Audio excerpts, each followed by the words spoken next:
right, are you ready, Carli? I'm ready. Okay, so this one, last time we talked, it was a little more serious. We were catching up on your career.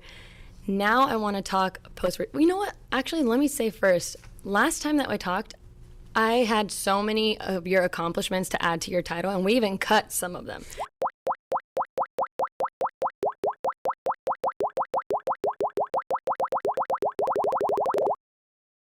This time, I want to go with the living legend. Is that cool with you? Oh, appreciate it. You know, it's true. I mean, it's true. As we go on, even if we don't talk about your whole soccer career right now, people should know. Carli Lloyd, living legend.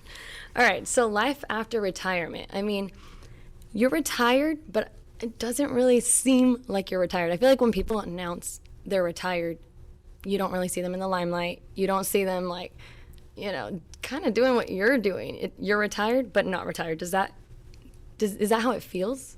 Definitely how it feels. I'm retired from the field, from Yes. the game day, training, travel, that type of schedule, but I don't feel retired from anything else. But you know what? I'm actually really grateful because I think many athletes retire, and you retire at a young age compared to when the true retirement is 65 plus range. Yeah. So I've just had opportunities that I've been able to say yes or no to and get out of my comfort zone and, you know, try different things. So it's been really good, but I think it's in my nature to kind of stay busy and, you know, just do some things that I'm not normally doing. Is that kind of what you expected, though, when you thought of retirement? You thought, I'm gonna be retired, but I'm still gonna be working. Like, you know, and working is different. It's not like working, like, it doesn't seem like boring. I gotta do this and that. It's like you have some awesome things you're doing now. Absolutely. You know, I think the reality is, you know, I wasn't a male athlete, where a little bit of a different pay disparity as far as when they retire, they could, you know, easily probably literally do nothing if they've saved their money. Yes. That's the if they've Yes. saved. So, yeah, I mean, I have to do things. I can't really afford to kind of sit home and not do things. But I also think that I've just put my head down throughout my career, worked extremely hard, tried to do the right things on and off the field, and very grateful to have ended my career and then been given opportunities because of all of the work that I put in prior. And on your terms. Exactly. Yeah. So that's huge in sports, male and female, like doing it on your own terms. Not many people get to say that they can do that. So I didn't know what the opportunities would be like. I tried not to stress about it or think about it. I think that the timing of my retirement, you know, if there was ever a right time, it was right before a men's World Cup, and now we've got a women's World Cup on the heels of that. So there's just a lot of soccer in the fold, and it's been really, really cool. And I'm glad you brought that up because, like I said, you hung up the cleats, but then almost like you didn't in a way, because we see you and we're like, okay, you know, Carli just retired. We're not going to see her in the soccer world. But like you said, men's World Cup comes. You're on the Fox Sports broadcast team. We see you again on TV, but this time you're talking about the sport, and you're talking about the men's side.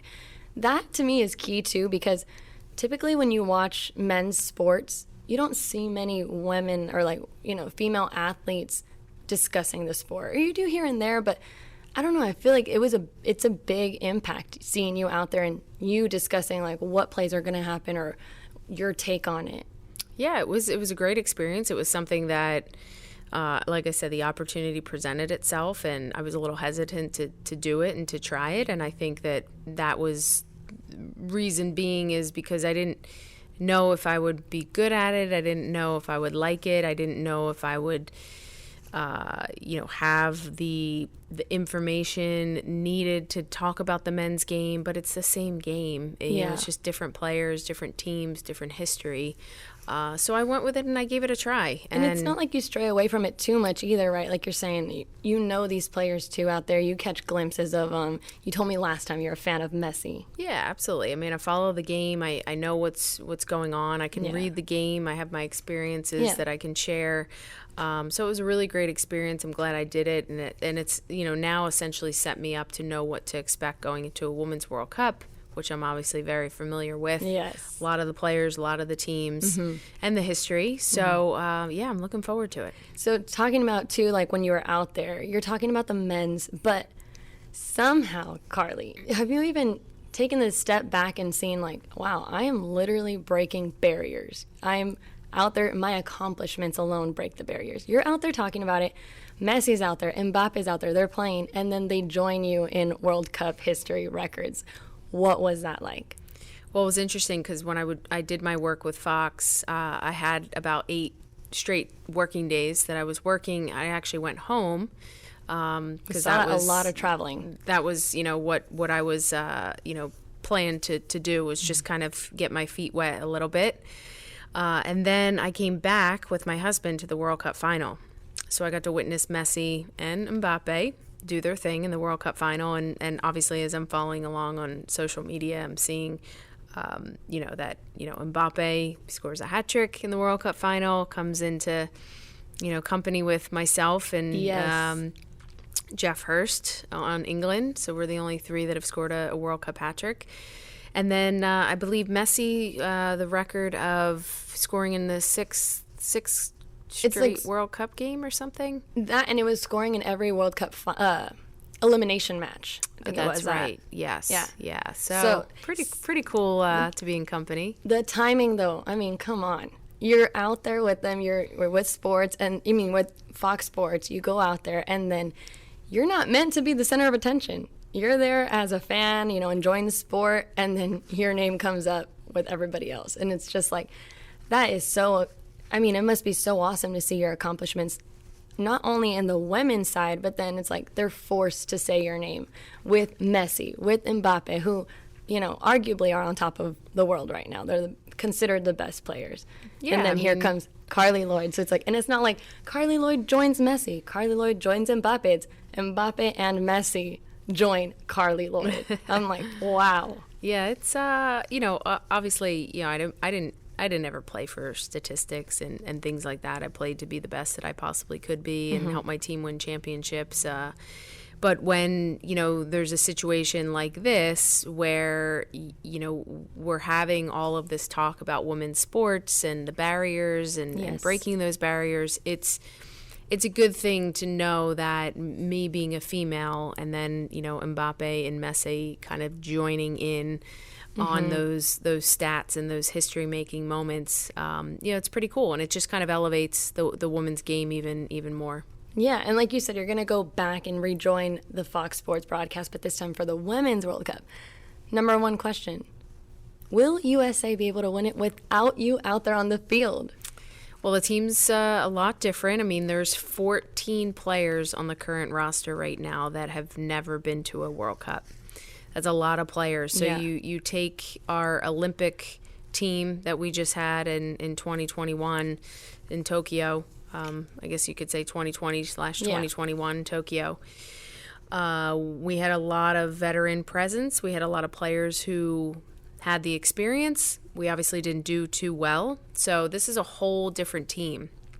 You've got the likes of Kelly O'Hara, Megan Rapinoe, and Alex Morgan, who are now, going to be attending their 4th World Cup. But aside from that, they're going to really have to rally the group. I think that the group, they're definitely talented. They definitely have the depth. They have the flair, the creativity, the personality. I think the biggest thing for me is it's going to be really, really hard. It was hard in 2015 to win it. It was even harder in 2019, and it's going to be even harder to win it in 2023. So I'm saying that they definitely have the talent and ability to do it. There's just a lot of factors that go into winning a World Cup. But I think the team that stays the healthiest and that can manage their players, and also the team that comes together in that short amount of time to prepare beforehand, are going to be the team that lifts that trophy. Yeah, and like you said, too, it's, I don't know, well, I'm sure you've seen it. You're in this commercial, but the one that I'm thinking of is that USA one where it's like the world is against the U.S. and they kind of point out all the same things of like, well, we need fresh legs, we need leadership, or oh, it's okay, we'll win it because we have this and that, and then you come in and you're like, really? Like, that was just such a cool commercial, but it is true. It's almost like the U.S. has a target on their backs because they've been winning it. We've been winning it. So, like you said, I mean, it could be challenging. And I did see another interview that you did where you were just kind of saying, you know, it's going to be harder because the world is catching up. The world is putting in the work just like the U.S. Mm-hmm. Yeah, I think, you know, I don't think there's one World Cup that I attended that we didn't have a target on our backs. I think that's always going to be the case. There's always going to be pressure. There's always going to be something that the U.S. is chasing. In this case, it's, you know, the three-peat and adding that fifth star to the jersey. Mm-hmm. So it'll be really exciting. I think this World Cup's just going to be the biggest, the best, the most competitive World Cup ever, and it's great for the game. Any predictions on which two teams will make it to the final? You know, I think the U.S. definitely have a chance to get there. Their pathway, if they go first in their group, I wouldn't say it's an easy pathway, but perhaps an easier pathway to get to the final if they go first versus second in their group. You know, but it's really tough. I think England, I think France, Germany, potentially Spain, are definitely some teams that can, you know, pose some threats. Yeah. It's just it's all gonna, you know, it's all gonna matter in the games, obviously, prior to it, and you can't discount who stays healthy. Exactly, and you can't discount Australia playing on their home turf with their fans. There's pressure there, but they can also use that to their advantage. So definitely, sometimes when you play at home, it's like could be an advantage, but it's also nerve-wracking to have you're like the hosting, you know, group, and high expectations. Mm-hmm. But okay, so moving on to post-retirement, we have to talk about this Special Forces World's Toughest Test. I know if you type in your name right now on YouTube, it's like Special Forces. Everything is Carli Lloyd Special Forces. But I think it was such a hit. You know, we call it a show. Does that bother you that everybody's like, oh, that was such a good show? And then to you, it was like way more than a show. It didn't feel like a show when I was on it. I think that's the emphasis that we've always tried to tell people is that, yes, it was a show. Mm-hmm. You know, if you want to categorize it in that reality show, but it was furthest thing from a show because it was actually real, and all of the things we had to do, and you know, the moments of being uncomfortable, you know, and obviously what was shown was only glimpses. I mean, we lived that 24/7. For however long you were on that show for, it was every day having to deal with that. So how does it feel, though, that when this show was announced, almost everyone, before even watching an episode, I was included in that. I'm like, Carli's making it to the end. That's it. Carli's making it to the end. I don't even know what they're doing, but Carli's making it.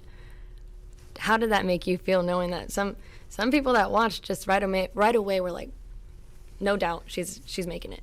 I mean, I think it's just my personality of what I've shown throughout my career of just never giving up, no matter what the circumstances, no matter what's up against me, no matter if my back's up against the wall. I really, you know, just went into that show or that opportunity, that course, not wanting to quit. Mm-hmm. And so whatever it was going to take from me, I was just going to do anything possible to just not quit. And what did you have to tell yourself? Because, I mean, we did see you go out there and you did fail, but you didn't stop. That was the whole difference. I mean, we saw so many people go out there and do the same things that you did, but, you know, it's the mental aspect too. You can't just go out there physically and be physically gifted and succeed.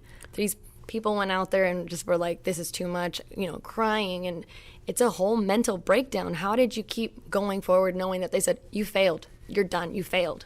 It was hard. I mean, I started to, you know, when I failed one thing and then it was, you know, another failure and another failure, I started kind of sinking into a shell. My confidence started to drop, and, you know, I just didn't understand why I couldn't pass some of those. You know, I wouldn't say the easier ones, you know, some of them required strength that I just really didn't have.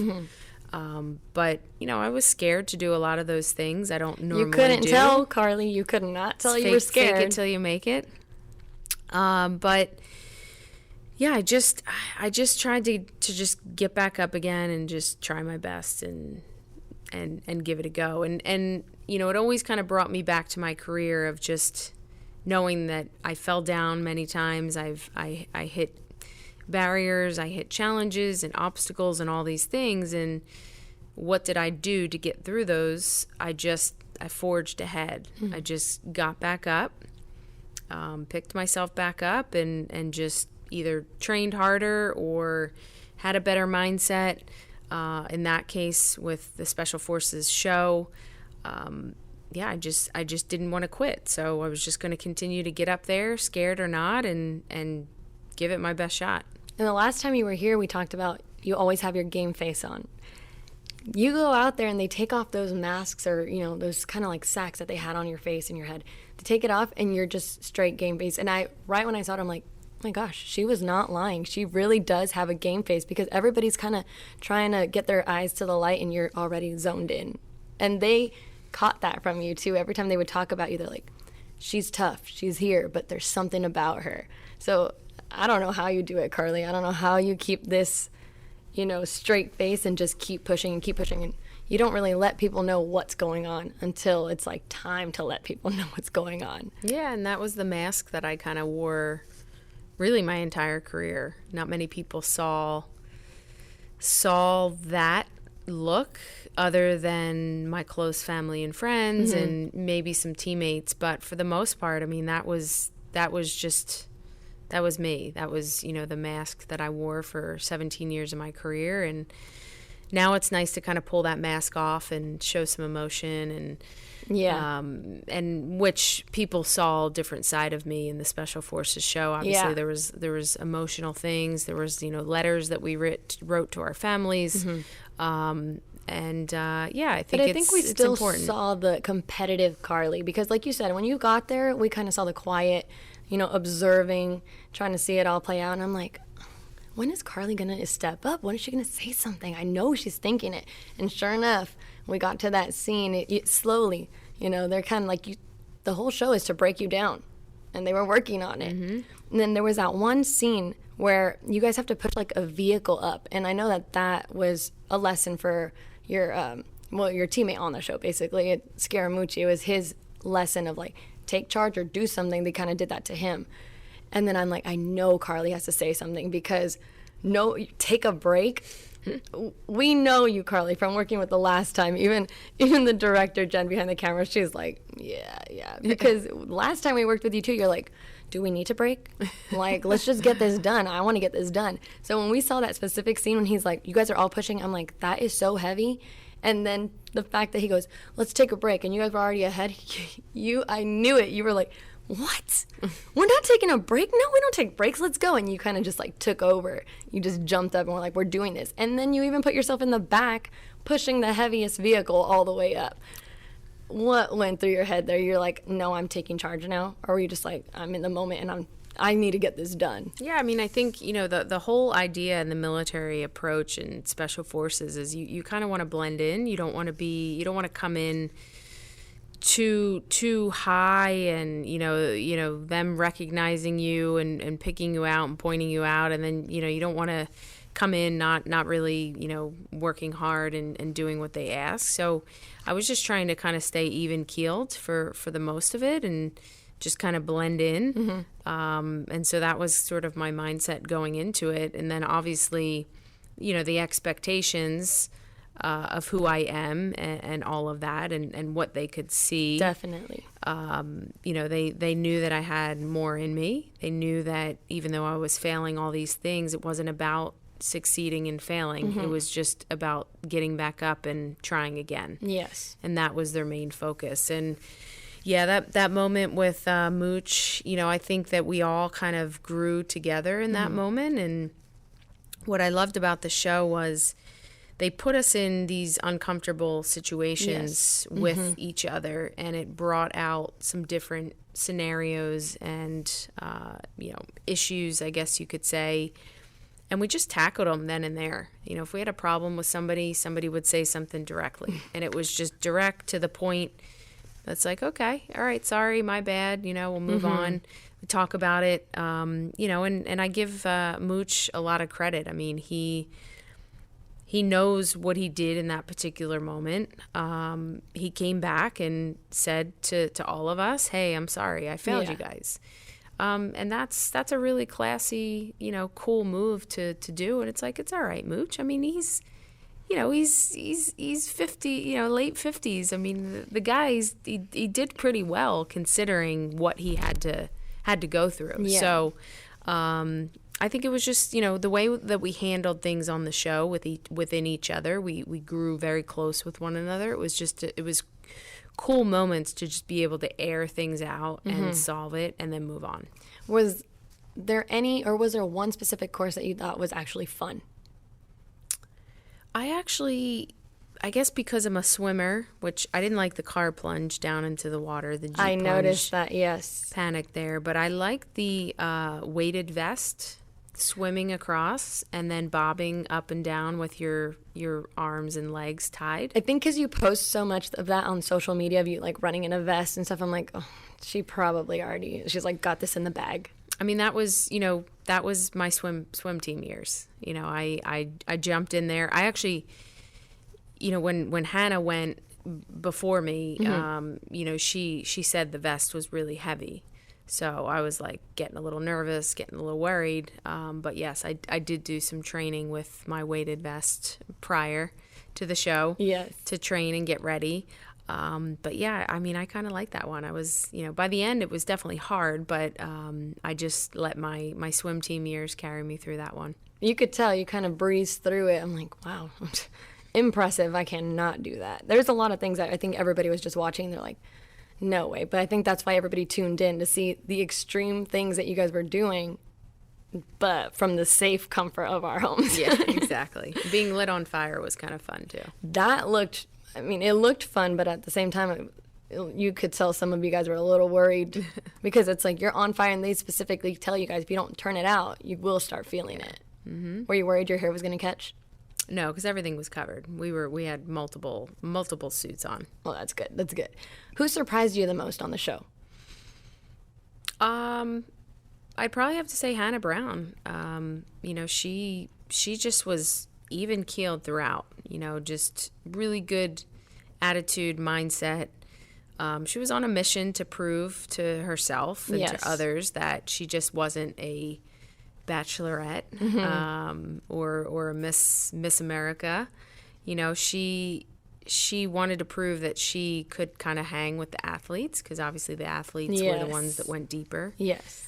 So she did really well, and she's such a great person, and she was great to kind of have alongside of me to help me keep going too. I think, you know, we leaned on each other and helped each other.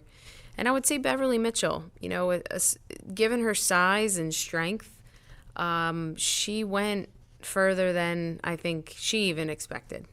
Obviously very emotional for her throughout, but she did well. It was breaking everybody down different ways. Yep, yeah. So, I mean, when we see the highlights of it, and we won't talk about it too much anymore, but when we see the highlights, one of them is you and Hannah Brown in your fight scene. I've mentioned this before. I'm a big boxing fan, so right when I saw this, I'm like, no way are they going to go, you know, one-on-one. And you did. But I had seen something before back in the day, like you worked with Amanda Nunes. Mm-hmm. And so I'm like, I wonder if she's going to like remember those moves and then try to implement some judo and stuff. And you kind of did. But was that just out of, you know, instinct, or you thought like, what can I do here? Let's just say we weren't excited about that. I could tell. Yeah, it was a bit uncomfortable. We watched the guys go first, so it was intense. Danny and Dwight, and there was a lot of headshots and some blood. And so Hannah and I just looked at each other and said, we just need to do this and get through it and move on to the next thing. And that's exactly what we did. I mean, we're just sparring and hitting punches to the stomach and but you guys were going tackles, full force. It's like, you know, were you scared to not go full force, and then they're like, all right, you guys are all in trouble for this? Yeah, I mean, you have to take their instruction and apply it and do it. I mean, that's essentially what they're asking. And we were just hoping that we would get it over very quickly and move on. But we hugged after it, and that was that. I wonder if, just from Amanda's standpoint, if she's watching and she's just watching technique and she's like, I wonder if she remembers that from when we worked. I mean, Amanda Nunes, like, hats off to her. I mean, what she's done is incredible. I don't know how anyone gets in that ring and does that. They're expecting to get hit. Okay, last question on that. Last question. When they asked you guys to line up from strongest to weakest or weakest to strongest, you right away put yourself right next to the guys. You didn't hesitate, and no one seemed to challenge you on that. But when you placed yourself there, did you think just physical, or you're thinking emotional as well when you took that into consideration? Everything, mentally, emotionally, physically. I mean, I knew that physically I wasn't stronger than any of those guys. I mean, that's the genetic makeup there. Mm-hmm.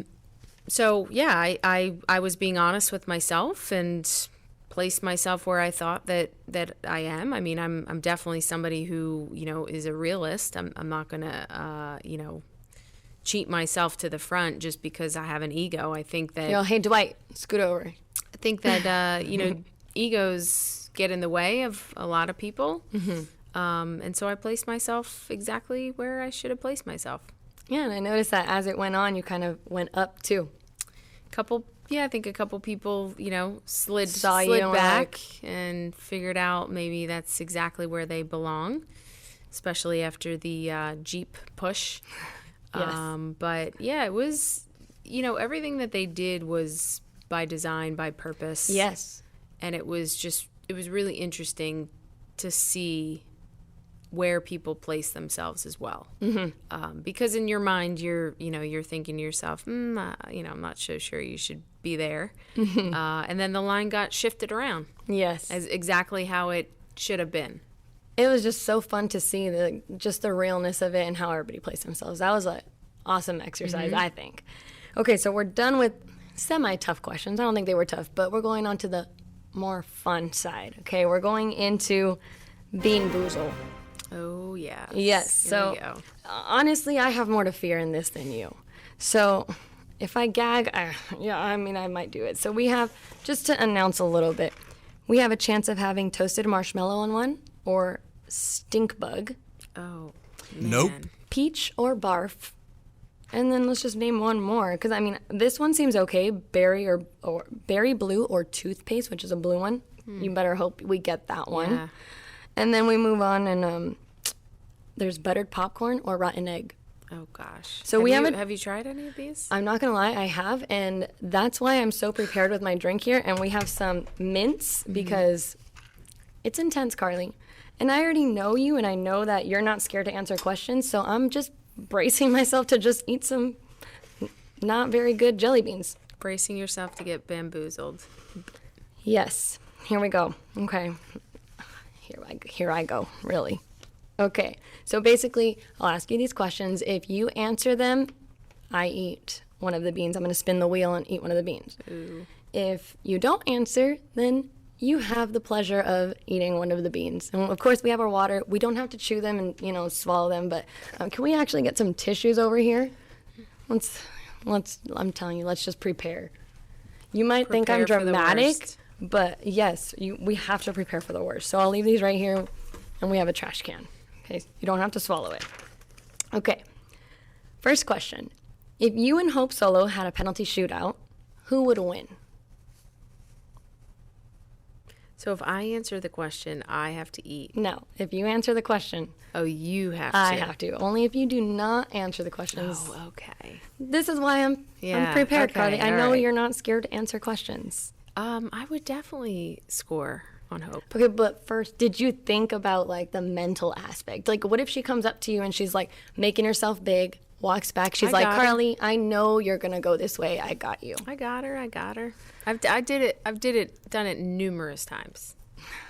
She was one of the greatest goalkeepers of all time, but like I said, living legend as well. You got to be confident. All right, here we go. So, have fun watching this, Carli.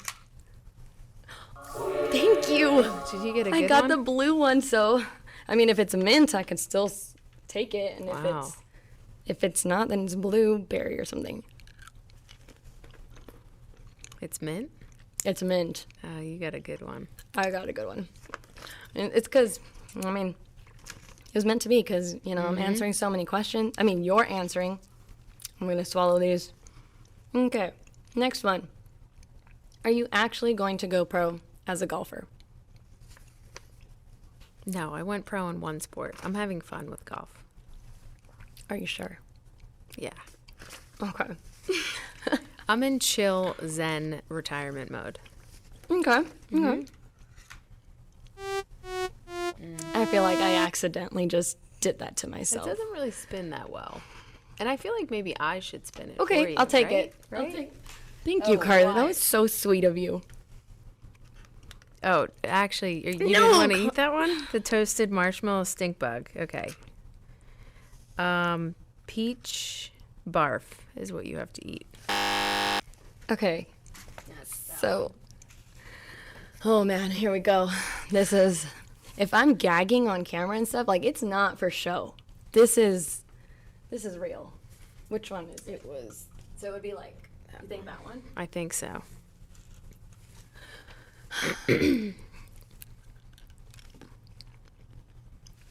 What? Well, yeah. Yeah, it's great.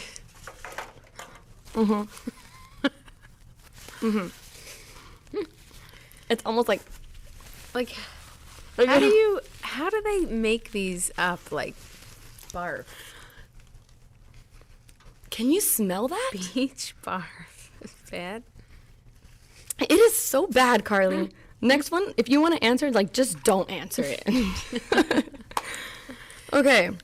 It's lingering. Can the U.S. three-peat? They definitely Are you can sure you want to three-peat. answer? I'm having too much fun watching you. They definitely can three-peat. Like I said, I'm going to keep sounding like a broken record. Have the talent, have the okay. depth. But it's gonna be really hard. So Stick to your word. We saw you in the last World Cup. I mean, the men's World Cup. You actually said your opinion on who was going to win it. I look at that. And look at that. She's having too much fun. I know everybody's that's off in the camera. middle. I gotta spin it again. She's having too much fun just immediately spinning. Cappuccino, liver, and onions. So I'm pretty sure really it's that one. don't like onions. Onions are the worst. This is just in time for your palate to get ready to get married. Here we go. That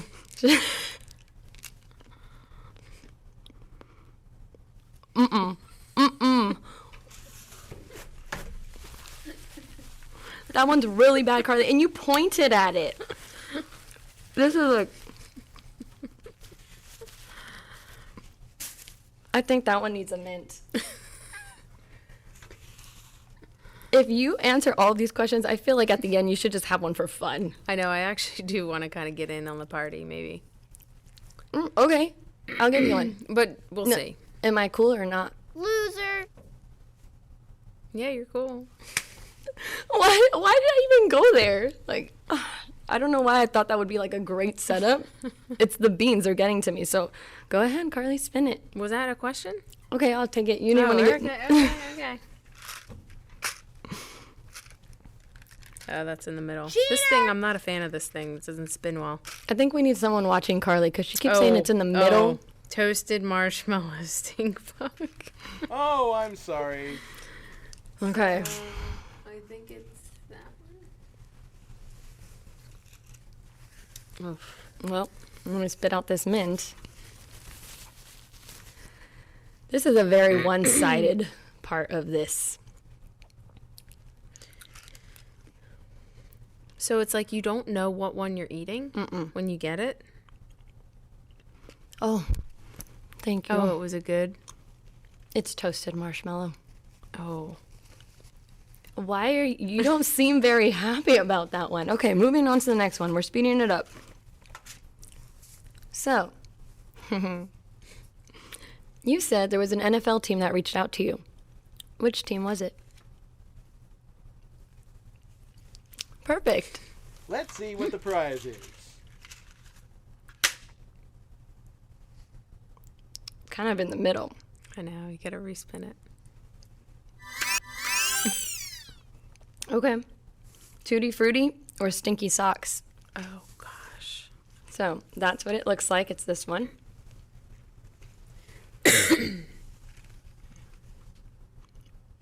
don't see that one. I think it's the white one with the dots. The dots, the pink. Maybe just do whichever one you think it is. It's that one. I think it is that one.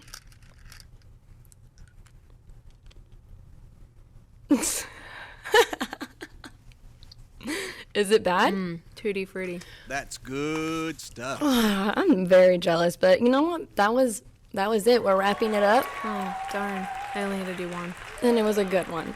I feel like this is rigged. It's I'm somehow. gonna have to get this and play this. It's fun, right? Yeah. Okay, well, I'm glad we had some fun to finish out this interview. So thanks again for joining us. Well, thank you. It was fun.